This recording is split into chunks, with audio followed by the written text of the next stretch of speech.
कितना गम है।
महफिल में आए सभी दर्शक भाइयों को हमारी पूरी पार्टी की तरफ से प्यार भरा नमस्कार स्वीकार हो।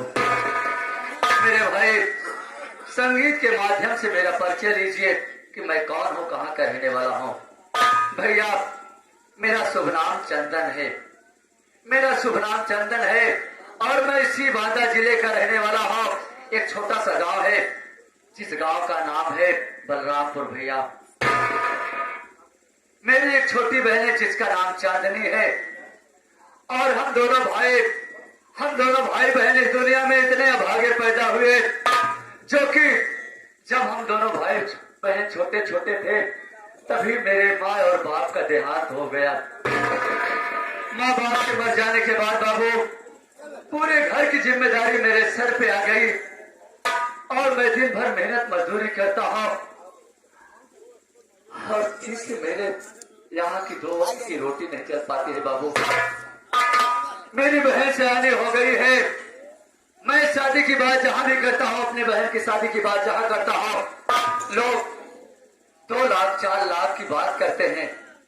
भैया, अपने देश हिंदुस्तान में दहेज का इतना प्रकोप फैल गया है कि जिसके दरवाजे पे अपने बहन चांदनी की शादी की रिश्ता लेके जाता था, लोग 2 लाख 4 लाख 5 लाख दहेज की बात करते थे। लेकिन इसी शहर में जो बांदा जिला शहर है, इसी शहर में एक अच्छे इंसान है जिनका नाम सागर सिंह है। सागर सिंह के मैं हवेली पे गया और सागर सिंह से बात किया तो उसके घर के और कोई गार्जियन नहीं है बल्कि अपने घर के खुद ही मुखिया है। उससे मैं अपनी बहन चांदनी की शादी की बात किया तो उन्होंने कहा, ठीक है चंदन, मैं तुम्हारी बहन को देखा हूँ, तुम्हारी बहन बहुत सुंदर है, बहुत भोली भाली है, मुझे ज्यादा दहेज नहीं चाहिए, मात्र 2 लाख दहेज चाहिए। बाबू, मेरे पास ज्यादा जमीन नहीं है। सरकार ने मुझे 5 हिस्से पट्टे के रूप में जमीन दिया है, मेरे पिताजी को दिया था, वही 5 हिस्से जमीन है। मैं सोचा कि अपनी बहन की शादी कर दूंगा और शादी के लिए अगर मेरी जमीन भी बेचनी पड़े ना तो अपनी जमीन को मैं बेच दूंगा। शादी की तारीख तय हो गई बाबू, और मैं शेख साहूकार के पास गया। उनसे जब पैसे की बात किया कि साहब मेरी जमीन आप खरीद ले और मुझे 2 लाख रुपए दे दीजिए। उन्होंने कहा ठीक है चंदन, तुम्हें 2 लाख रुपए मिल जाएगा। जिस दिन तुम्हारी बहन की बारात आएगी सुबह तुम्हारे पास पैसा पहुंच जाएगा। भैया आप लोग के आशीर्वाद से मेरे दरवाजे पे बारात भी आई और हंसी खुशी दौराचार हुआ, सब कुछ हुआ। लेकिन जिस वक्त हमारी बहन की विदाई होने लगी, मैं तो बार बार उन्हीं सेठ जी का रास्ता जोड़ रहा था, रास्ता देख रहा था कि कब सेठ जी आएंगे, कब मुझे 2 लाख रुपए मिलेगा। लेकिन सेठ जी नहीं आए भैया। जब सेठ जी पैसा लेके नहीं आए तो सागर साहब ये बोले कि चंदन तुमने 2 लाख रुपए दहेज के रूप में देने के लिए बोला था, तुम्हारी बहन की डोली जरूर जाएगी, लेकिन पहले 2 लाख रुपए मेरे पास दो। तब भैया मैं कहा कि साहब मैं सेठ जी के पास बात किया हूँ, सेठ जी किसी काम के वास्ते रुक गए हैं, आज नहीं आ पा रहे हैं, लेकिन मैं वादा करता हूँ कि आप मेरी बहन की डोली लेकर के आप अपने घर चलिए और रक्षाबंधन के एक दिन पहले मैं आपके दरवाजे पे पैसा लेके जरूर आ जाऊंगा। साथियों आज रक्षाबंधन का त्योहार है। हमारी बहन चांदनी अपने ससुराल बांदा जिले में अपने घर ससुराल में रह रही है, लेकिन क्या बताओ दोस्तों, आज तक पैसे का इंतजाम नहीं हो पाया है।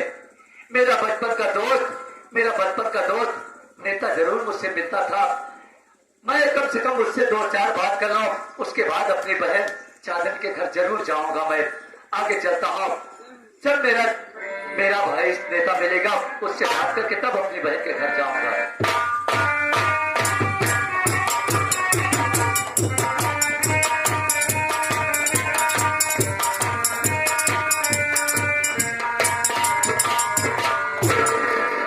बड़े भैया के चरणों में नेता भाई का प्रणाम स्वीकार हो भैया। नेता भैया आप मेरे चरणों में प्रणाम बोल करके मुझे शर्मिंदा करते हैं। अरे जैसे मैं गरीब हूँ वैसे तुम भी गरीब हो। एक गरीब के दिल की बात जानता है। अरे आज तेरे लिए मेरे पैरों में जगह नहीं है। आज मेरे भाई लगे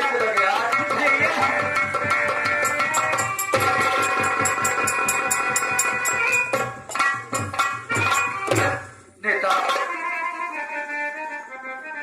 जानता है भैया कि मेरी बहन चांदनी अपने ससुराल बांदा जिले में है और दहेज के रूप में मैं 2 लाख रुपए देने के लिए बोला था और वो आज तक इंतजाम नहीं हो पाया है। मैं सोच रहा हूँ कल रक्षाबंधन का त्योहार है, मैं कल जरूर जाऊंगा अपनी बहन के घर और अपने बहनोई साहब को समझा दूंगा। जब पैसा मिलेगा तो मैं पैसा लेके दोबारा जरूर जाऊंगा, लेकिन मैं कल जरूर अपने बहन के घर जाऊंगा। मैं जा रहा हूँ, लेकिन तुम यहाँ का देख रेख करना भैया। भैया हमारा भी दिल करता है भैया कि बहन से मुलाकात करने के लिए भैया, बहुत दिन हो गया बहन को देखने के लिए भैया। अगर हमको इसी घर में देखभाल के लिए करे भैया तो मैं आपका बात कभी नहीं टालूंगा भैया। ठीक है भैया मैं जा रहा हूँ, लेकिन तुम यहाँ की जिम्मेदारी रखना।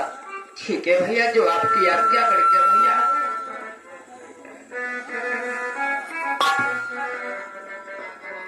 वाह परमात्मा, तेरी अजीब लीला है मालिक।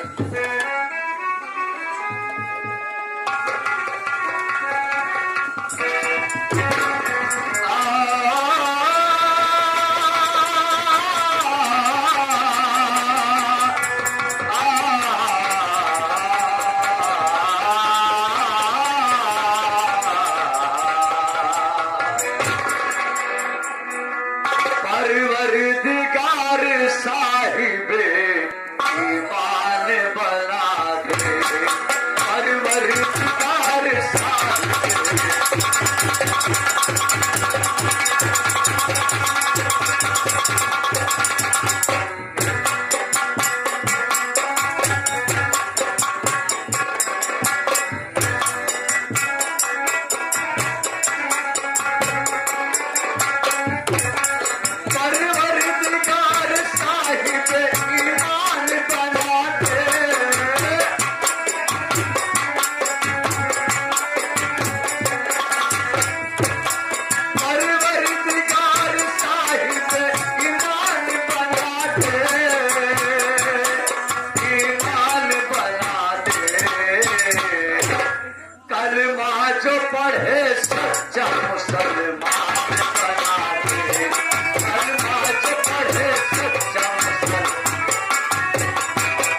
परवरदिगार साहिब ईमान बना दे,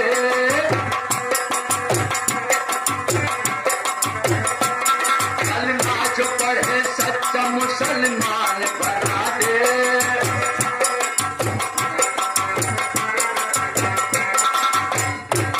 कलमा जो पढ़े सच्चा मुसलमान बना दे, कलमा जो पढ़े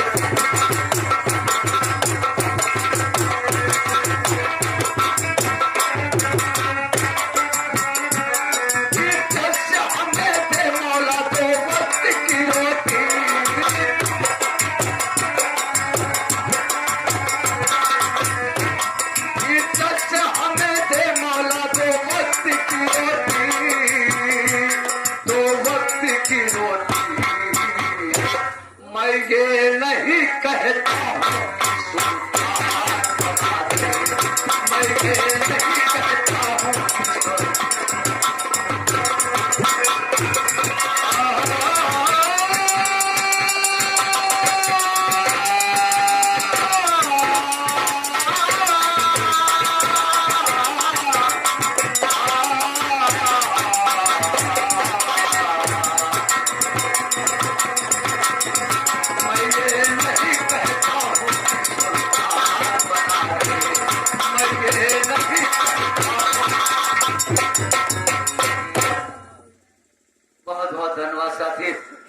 नेता भैया भैया लोग की फरमाइश थी कि एक कहीं जाते जाते घर द्वार फिल्म का गायक थे, जाते जाते साथियों ये नौटंकी मंच है। हम लोग सारी दुनिया में नौटंकी मंच के माध्यम से ये नसीहत देते हैं कि सबसे बड़ी तीर्थ यात्रा तो अपने घर में है। अगर बूढ़े माँ बाप अपने घर में हैं तो सबसे पहले उनकी सेवा करिए, उनकी प्रार्थना करिए। अगर सच्चे दिल से आप अपने माँ बाप को प्यार करते हैं, अगर आपके माँ बाप सच्चे दिल से आपको दुआ दे दिए तो समझ लीजिए कि आपकी जिंदगी सफल हो गई। लेकिन कहा गया है कि घर का देवता ललाए बहरवासु पूजा मांगा। भैया लोग कहते हैं मैं जा रहा हूँ चित्रकूट में दिया लेसने के लिए, अयोध्या जी जा रहा हूं दर्शन करने के लिए, लेकिन उनके बूढ़े माँ बाप छोटी सी मड़ही में बैठ करके अपने नाती पोता से पानी मांगते हैं कि हे नाती बेटवा हमका एक गिलास पानी दे दे। कहीं हम खेले जाते ही स्कूल जाते ही एक गिलास पानी नहीं देते।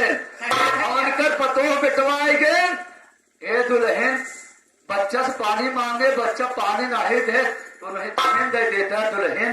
तो कहीं जब देखा तब पानी, जब देखा तब दाना। अरे हम लोग तीर्थ यात्रा करे जाते ही पहले बिल्ली जैसे आधा काट देता, अपने घरे में देवी देवता का सेवा नहीं करता है, जाता है चित्रकूट दिया ले सही। भाई हमारे कवि जी का कहना क्या है?